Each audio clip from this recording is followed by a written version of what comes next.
Hey guys, and welcome back to this channel. In this video, I'll be showing you guys how you can add video filters to your clips in CapCut PC. So you are just going to select your video here, and you're just going to go to the filters section.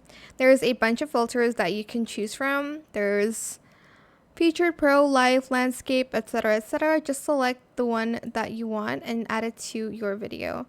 I'll just like maybe this. Oh, okay. Let me use a different media, I guess. I don't know what's wrong with that one. Let's try this.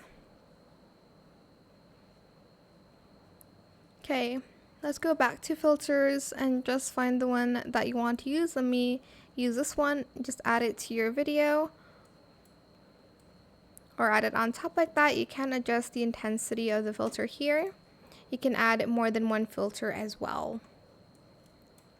But that is it for this video. I hope it was helpful for you guys. Don't forget to like, comment, share, and also subscribe to this channel if you haven't done that already. If you have any more questions about this video, just leave it in the comment section down below. I will try my best to answer them all for you guys.